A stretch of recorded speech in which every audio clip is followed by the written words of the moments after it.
संजय, मुझ में ऐसी क्या कमी है जो तुम मेरे रहते हुए बाहर किसी और लड़की के साथ चक्कर चला रहे हो? शर्म करो। दो दो बच्चे हैं हमारे और तुम कुंवारी लड़की के पीछे पड़े हो, उसके साथ रातें बिताते हो।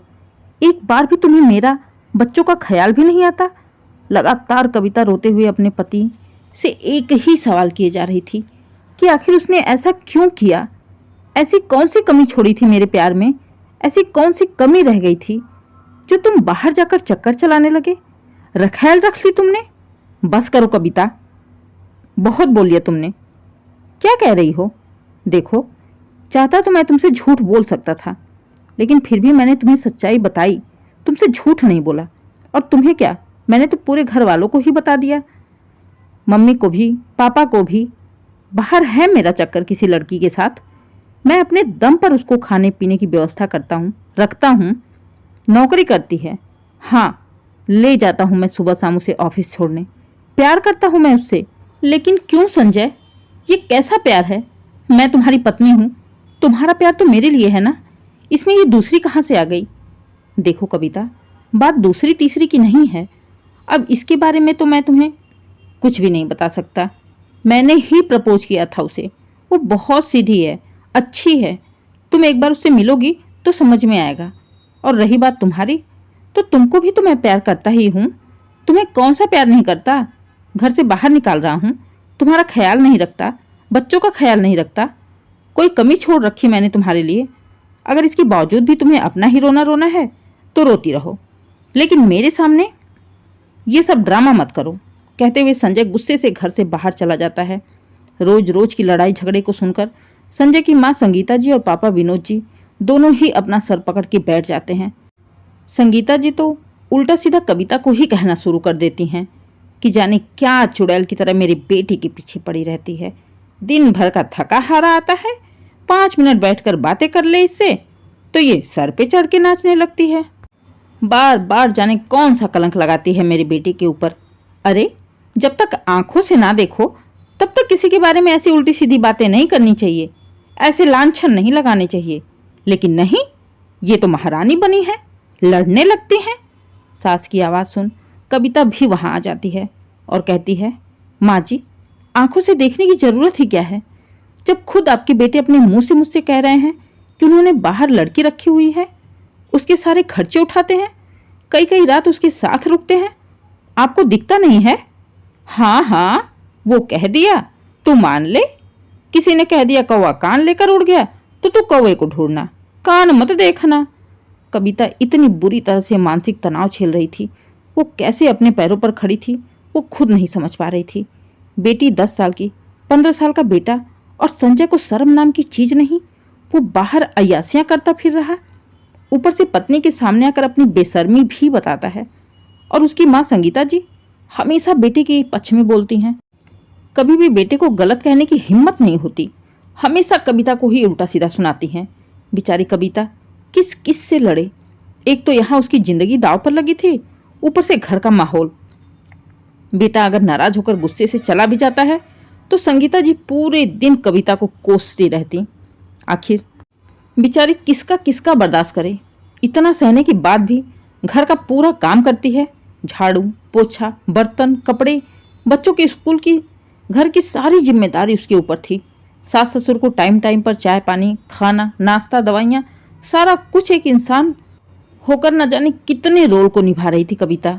सारे रोल तो अच्छे से कर जाती, लेकिन पत्नी के रोल में जाने कौन सी कमी हो जाती। बेचारी वहीं पर मात खा जाती। पति तो नालायक था ही, सास ससुर भी ऐसे मिले कि वो हमेशा बेटे का ही पक्ष लेते, ये जानते हुए भी कि बेटा गलत है। आखिर इकलौता बेटा जो था, वो जो कह दे वही पूरा परिवार करता था। सब उसकी हाँ में हाँ मिलाते। यहाँ तक कि एक बार तो संगीता जी ने कविता से कह भी दिया, अरे तो क्या हुआ, लड़का है और कहाँ कहाँ रोक टोक लगाओगी? अरे दिन भर में ना जाने कितने लोगों से मिलता रहता है, आ गई होगी कोई पसंद। अपनी इज्जत अपने हाथ में होती है। अभी तक तो तुम घर में हो, तुमसे इज्जत से बातें करता है, अगर कल को उसको लेके आ भी गया जबरदस्ती तो क्या कर लोगी तुम? बेहतर है अगर उसने सब कुछ सही सही बता दिया है तो भी शांत रहना सीखो। बस इसके बाद तो कविता का पारा हाई हो जाता। माँ जी, ये कैसी बातें कर रही हैं आप? आपको थोड़ी भी समझ है कि आप क्या कह रही हैं? अगर कल को आपको भी इस घर से बाहर निकाल के पापा जी किसी और औरत को लाके बैठा देंगे तो कैसा लगेगा आपको? खबरदार बहू, तुम्हारी जबान तो बहुत चलने लगी है। भला देखो तो सही, इसकी जबान, इसकी इतनी हिम्मत कैसे हुई ऐसी बातें बोलने की? आज तो बोला, आज के बाद गलती से भी मत बोलना, जबान खींच के हाथ में दे दूंगी तेरे। देखो भला, बेशर्मी की भी हद होती है। वाह माँ जी वाह, मैंने बोल दिया तो बेशरम। आपका बेटा करता है तो मर्द है, गलती हो जाती है। मान सम्मान दे रहा है। जो बातें मैंने आपके लिए बोली आपको इतना तीखा लग रहा है, आप उसे सुनकर बर्दाश्त नहीं कर पा रही, और मेरे ऊपर तो वो बीत रहा है, फिर भी आप मुझे नहीं समझ रही। तुझे कोई नहीं समझ रहा ना बहू।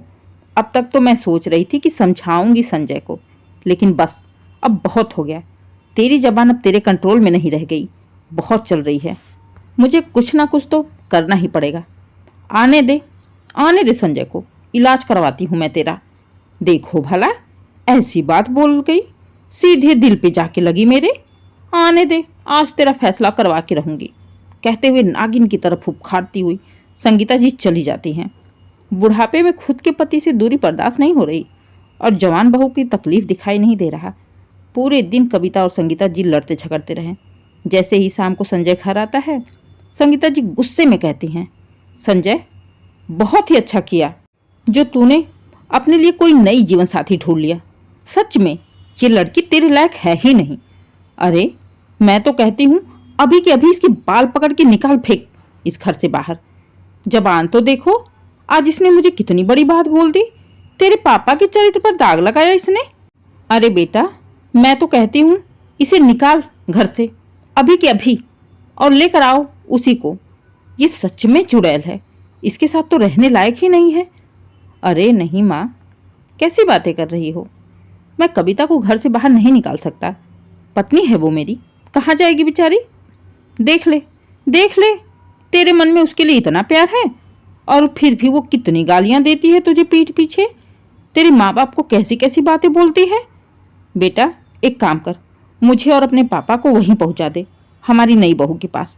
हम वहीं रहेंगे, इसके साथ तो हम नहीं रह सकते। किसी दिन जरूर जहर दे के मार डालेगी हमें। डायन है डायन। कविता सब कुछ किचन में खड़ी खड़ी सुन रही थी। तरस आ रहा था उसे संगीता जी पर। कैसी औरत हैं ये, औरत होते हुए भी औरत की तकलीफ नहीं समझ में आ रही। सच कहते हैं, औरत ही औरत का घर फूंक देती है। एक औरत दूसरे औरत की सबसे बड़ी दुश्मन होती है, और ऐसी औरत तो इंसान के रूप में वाकई में राक्षस होते हैं। सास की बातें सुन कविता किचन से बाहर आती है और कहती है, हाँ तो ठीक है, आप अभी चली जाओ। मैं भी देखती हूँ कितने दिन आपकी बहू आपकी सेवा करती है। जब तक ऊँट पहाड़ देखा नहीं रहता तब तक बहुत उछल कूद करता है, लेकिन जितना पहाड़ के नज़दीक आता है तब उसे पहाड़ की ऊंचाई का पता चलता है। जाओ, मैं भी चाहती हूँ कि आप लोग चले ही जाओ। नहीं रहना मुझे ऐसे लोगों के साथ में जो किसी के दुख तकलीफ को समझ ही नहीं सकते। कहते हुए रो पड़ी कविता। आखिर थी तो इंसान, कितना बर्दाश्त करती। और इधर संगीता जी जिद करके जबरदस्ती संजय के साथ अपने पति को लेकर रीता के घर चली जाती हैं। पहले तो रीता दोनों को देख के घबरा जाती है, फिर संजय जब उन्हें बताता है कि कुछ दिन मम्मी पापा तुम्हारे साथ रहना चाहते हैं, ये सुनकर रीता थोड़ी सोच में पड़ जाती है और संजय से कहती है, लेकिन संजय ऐसे कैसे? मतलब मुझे इन लोगों के बारे में कुछ भी नहीं पता है, फिर मैं कैसे संभालूंगी? और फिर ये इस छोटे से घर में रह के बोर भी तो हो जाएंगे ना। अरे बहुरिया, हम नहीं बोर होने वाले, तुम चिंता ना करो, बड़े ही प्यार से बोला संगीता जी ने। रीता जबरदस्ती चेहरे पर मुस्कुराहट लिए खड़ी थी। असल में उसे संजय के माँ पापा का आना यहाँ बिल्कुल ही अच्छा नहीं लगा, लेकिन इस बारे में वो संजय से कुछ कह भी नहीं सकती। अगर उसने कुछ भी संजय से कहा तो हो सकता है संजय जो भी रुपए पैसे दे रहा है, जो भी उसके ऊपर खर्च कर रहा है, वो सारा कुछ ही वो बंद कर दे। असल में रीता ना तो संजय से प्यार करती थी और ना ही उसके साथ रहने की उसकी कोई इच्छा थी। वो तो बस एक ऐसी लड़की थी जो बस मर्दों को अपने जाल में मीठी मीठी बातों से फंसाकर उनसे पैसे ऐंठने का काम करती थी। जिसके चलते उसने एक छोटा सा फ्लैट भी संजय से अपने नाम करवा लिया था। लेकिन उसने सपने में भी नहीं सोचा था कि संजय उसे लेके इतना सीरियस हो जाएगा, अपने माँ बाप तक को लाके बैठा देगा। अभी वो इसी सोच में डूबी हुई थी कि तभी संगीता जी उसके पास आते हुए कहती हैं, अरे बहू, एक काम करो, अपने ससुर जी के सामने थोड़ा ढंग से कपड़े पहन लो। अकेले में ऐसे कपड़े ठीक हैं, लेकिन ससुर के सामने अच्छा नहीं लगता ना। रीता ने शॉर्ट्स पहन रखे थे। ससुर? संगीता की बात सुन रीता ने कहा, हाँ ससुर, अब संजय के माँ बाप हैं तो हम तुम्हारे सास ससुर ही लगेंगे ना। बेटा, मैंने सोचा है संजय की और तुम्हारी शादी कर दें। आखिर कब तक ऐसे ही पड़े रहोगे तुम लोग? तुम लोगों के रिश्ते का एक नाम दे देते हैं, शादी। लेकिन माँ जी, संजय की पहले से एक पत्नी है, फिर दूसरी शादी। अरे बहू, उसकी चिंता मत कर, मैं देख लूँगी। देख, मैंने तुझे अपनी बहू मान लिया, और रही बात कविता की तो वो मैं देख लूँगी। कहते हुए संगीता जी चली जाती हैं। अब रीता के लिए तो एक नई और बहुत बड़ी आफत थी। शाम को जैसे ही संजय आता है, रीता उससे तुरंत कहती है, संजय, ये सब क्या है? एक तो तुम बिना बताए अपने माँ बाप को यहाँ ला दिए, और दूसरी माँ जी हमारी शादी की बातें कर रही हैं। क्यों? शादी का नाम सुनते ही खुश हो गया संजय और बोला, तो तुम क्या चाहती हो? अच्छी बात है ना। अगर माँ हमारी शादी करवाना चाहती है तो तुम्हें नहीं करनी शादी? नहीं संजय, बात को समझने की कोशिश करो। हम जैसे हैं वैसे ठीक है ना। जरूरी है शादी के बंधन में बंधना? रीता, कैसी बातें कर रही हो? शादी बंधन नहीं होता, ये तो हमारे रिश्ते को एक पवित्र नाम दे देगा ना। नहीं संजय, तुम समझने की कोशिश करो। अगर मुझे शादी करनी ही होती तो मैं अपने गांव से भागकर यहाँ थोड़े ही आती, वहीं शादी कर लेती। मेरे कुछ सपने हैं, कुछ अरमान हैं। मैं इस तरह शादी के बंधन में बंध कर नहीं रहना चाहती। इसलिए तुम अपने माँ बाप को समझा दो और उन्हें वापस घर ले जाओ। हमारा रिश्ता जैसे चल रहा था वैसे ही चलने दो। तुम मुझसे प्यार करती हो ना, तो फिर शादी करने में हर्ज ही क्या है? शादी के बाद तो तुम्हें खुद से करनी चाहिए थी, जो मैं कर रहा हूँ। तुम्हें तो खुशी होनी चाहिए कि हमारा प्यार पूरा हो रहा है। संजय, मैं तुमसे प्यार करती हूँ। मैंने कहाँ मना किया कि मैं तुमसे प्यार नहीं करती, लेकिन मुझे शादी नहीं करनी, ये मुझे बहुत बवाल लगता है। इसलिए प्लीज़ तुम मुझे समझो और मम्मी पापा को ले जाओ। हम जैसे थे वैसे ही रहेंगे। शादी ना करनी तो ठीक है, मम्मी पापा को तो रहने दो कुछ दिन। नहीं संजय, माँ जी मुझे बार बार बहू बहू कह के मेरे ऊपर बहू वाला हक जता रही हैं। कभी मेरे कपड़ों को लेकर बोलती हैं, कभी खाने को लेकर बोलती हैं। इनके चक्कर में मैं घर में बंद होकर रह जाऊंगी। परेशान हो गई मैं। हम एक दूसरे को टाइम भी नहीं दे पाएंगे। तो प्लीज़ इन्हें घर पर ही ले जाओ, ये वहीं पर ठीक है। रीता ने बोला तो बहुत ही प्यार से था, लेकिन जाने क्यों उसकी बातें संजय के दिल को लग गई थी। एक तरफ से कह सकते हैं रीता मीठा बोलते हुए संजय से शादी के लिए मना भी कर रही थी, उसके माँ बाप को यहाँ रहने के लिए भी मना कर रही थी, क्योंकि शादी और परिवार उसके लिए बंधन था, जो ये खुद अपने मुंह से बोल चुकी थी। कहीं ना कहीं संजय को एहसास हो रहा था कि सही कहती थी कविता। सच में ये मेरे पैसे के लिए बस मुझसे प्यार करती है। अगर ये मुझसे प्यार करती तो शादी के लिए एक बार भी मना नहीं करती। वो कहते हैं ना, जब मर्द को उसके अहंकार को एक बार चोट लगती है, उसकी मर्दांगनी को एक बार चोट लगती है, तो वो बर्दाश्त नहीं कर पाता। बस जाने क्यों रीता की बात खटक गई और उसने वहीं पर रीता से रिश्ता तोड़ लिया। रीता, सच में मैंने गलती कर दी, जो मैं तुमसे सच्चा प्यार कर बैठा। मुझे लगा था तुम मुझसे शादी के लिए मना नहीं करोगी, लेकिन तुम्हें तो प्यार, शादी, परिवार सब कुछ बंधन लग रहा है। तो मैं तुम्हें आज से आज़ाद करता हूँ। तुम्हारे पास कल तक का टाइम है। कल तक मेरा ये घर खाली हो जाना चाहिए। कहते हुए संजय जाने लगा तो रीता पीछे से पकड़ते हुए कहती है, संजय कैसी बातें कर रहे हो? मैंने ये कब कहा कि मैं तुमसे प्यार नहीं करती? मैं तो बस शादी के लिए मना कर रही थी। संजय प्लीज़ मेरी बात सुनो। संजय प्लीज़ मुझे यहाँ से मत निकालो। मैं कहाँ जाऊँगी?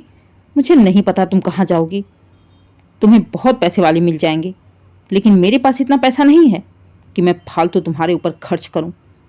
सच में कहते हैं कि जो भी होता है सही के लिए होता है। अगर मम्मी पापा आज लड़ाई करके यहाँ नहीं आते तो तुम्हारी असलियत मेरे सामने कैसे आती? मैं अपनी देवी समान पत्नी को तुम्हारे चक्कर में कितना दुख पहुंचा रहा। संजय प्लीज मेरी बात सुनो। सुनना उनना कुछ नहीं है, सीधे सीधे बता रहा हूँ। कल तक मेरा घर खाली कर देना। कल मैं यहाँ पर आऊँ तो मुझे मेरा घर खाली मिलना चाहिए। कहते हुए संजय अपने माँ बाप को लेकर जाने लगता है तो संगीता जी कहती हैं, अरे बेटा क्या हो गया, इतनी जल्दी क्यों? और बहू कहाँ रह गई? बहू घर पे है माँ। किसको बहू बहू किए जा रही हो? जो तुम्हारी असली बहू है उसको पहचानो। कोई बहू नहीं है, ये पैसे की भूखी है, लालची है। इसकी असलियत तो आज मेरे सामने आई है। इसकी जैसी लड़कियां ना जाने कितने को प्यार करती हैं, ना किसी की पत्नी बन सकती हैं, ना किसी की बहू बन सकती हैं, ना किसी के परिवार का हिस्सा बन सकती हैं। ये आज तक मुझसे झूठ बोलती आई। ये खुद अपने घर से भाग के आई है शादी के डर से। तो भला मुझसे शादी क्यों करेगी? जो अपने माँ बाप का ना हो सकी वो भला मेरा क्या होगी? चलो माँ, कविता के पास चलो। हमने उसे बहुत दुख पहुंचाया है, माफ़ी तो हमें मांगनी ही पड़ेगी। संगीता जी का चेहरा उतर गया था। संजय अपने माँ बाप को लेकर घर पहुंचा। कविता दरवाजे पर आंखों में आंसू लिए चुपचाप बैठी थी, बिल्कुल सूनी सूनी सी लग रही थी। बच्चे कमरे में पढ़ाई कर रहे थे, पूरा घर ही सूना सूना पड़ा था। तभी अचानक से संजय और सास ससुर को आते देख कविता हैरान होकर खड़ी हो जाती है और लगातार संजय को देखे जा रही थी। संजय ने कविता के आगे हाथ जोड़ते हुए कहा, कविता हो सके तो मुझे माफ़ कर दो। सच कहा था तुमने, वो लड़की मुझसे प्यार नहीं करती थी, वो बस मेरे पैसों को प्यार करती थी। लेकिन मैं ही नहीं समझ पाया। मैंने अपनी ज़िंदगी का कितना कीमती वक्त उसके धोखे में निकाल दिया। मैं तुम्हारे साथ बहुत ही बुरा किया। ठोकर खाकर ही तो गलती का पता चलता है। लेकिन मैं तुम्हें ये नहीं कहूँगा कि तुम मुझे माफ़ कर दो। तुम मुझे जो सज़ा देना चाहो मैं मंजूर करता हूँ, क्योंकि मैं तुम्हारा गुनहगार हूँ। हाँ बहू, हमें भी माफ़ कर दे। मैंने भी तुम्हें बहुत उल्टा सीधा बोला था। सच कहा था तुमने, जब तक ऊँट पहाड़ नहीं देखता है तब तक बहुत उछलता है। आज मैंने वो सारा कुछ देख लिया। माफ़ कर दे। मुझे तो तेरा साथ देना चाहिए था, लेकिन मैंने कभी भी तुम्हारा साथ नहीं दिया, बस बेटे के चक्कर में। इतना सब कुछ सुनकर कविता की आंखों में आंसू आ गए थे। उसे यकीन ही नहीं हो रहा था, अचानक से ऐसा क्या हो गया कि सबके सुर ही बदल गए। कविता ने सोचा, बात बढ़ाकर क्या फायदा। जब इन्हें अपनी गलती का एहसास हो गया तो एक मौका इन्हें भी देना चाहिए। और सबसे बड़ी बात, मेरी गृहस्थी, मेरा पति, मेरी शादी तो बच जाएगी। बस यही सोचकर कविता ने सबको माफ़ कर दिया और फिर से अपनी ज़िंदगी की एक नई शुरुआत कर दी। दोस्तों, ये कहानी पूरी तरह से काल्पनिक है। उम्मीद है कहानी आपको पसंद आई हो। अगर कहानी पसंद आए, कहानी को लाइक करें, शेयर करें, चैनल को सब्सक्राइब करें और कमेंट करके ज़रूर बताइए कहानी कैसी लगी। Please subscribe. दोस्तों, आपके सपोर्ट से हमारे चैनल का मेंबरशिप ज्वाइन बटन ओपन हो गया है। अगर आप चाहें तो चैनल पर जाकर ज्वाइन कर सकते हैं। आपके सपोर्ट के लिए तहे दिल से शुक्रिया।